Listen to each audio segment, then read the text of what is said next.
राजकारण करतायत। बीड लोकसभा मतदारसंघावरून पंकजा मुंडेंनी मोठं विधान केलं। बीड लोकसभेचा निर्णय भाजप पक्षश्रेष्ठी घेतील असं वक्तव्य पंकजा मुंडेंनी केलं। बीडची लोकसभेची जागा प्रीतम मुंडेच लढतील अशी भूमिका पंकजा मुंडेंनी याआधी घेतलेली होती।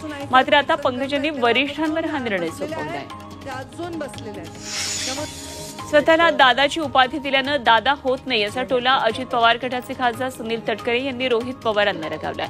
महाविकास आघाडीमध्ये त्यांना किती जागा मिळतील याची चिंता त्यांनी करणं गरजेचं आहे। या लोकसभा निवडणुकीमध्ये आणि विधानसभा निवडणुकीमध्ये इतिहास बदललेला पाहायला मिळेल असंही तटकरे म्हणाले। पुण्यानंतर आता बारामतीत देखील रोहित पवार आणि योगेंद्र पवारांमध्ये फ्लेक्स वॉर पाहायला मिळतंय। झारगडवाडीमध्ये रोहित पवारांच्या फलकावर वादा तोच पण दादा नवा असा मजकूर आहे, तर योगेंद्र पवारांच्या फलकावर ना नरेंद्र ना देवेंद्र, आता फक्त योगेंद्र असा उल्लेख करण्यात आला आहे।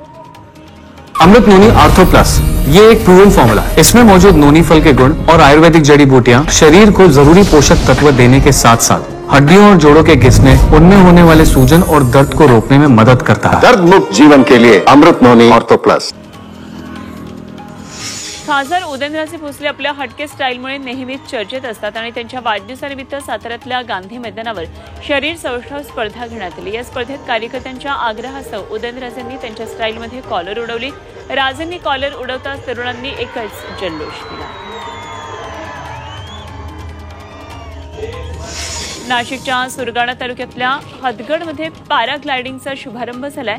त्यामुळे सापुताऱ्याप्रमाणे या ठिकाणी विकासाला चालना मिळणार आहे। इथल्या स्थानिकांना रोजगार उपलब्ध होणार आहेत। महाराष्ट्र राज्य पर्यटन विकास महामंडळाच्या सहकार्यानं याचा शुभारंभ झाला।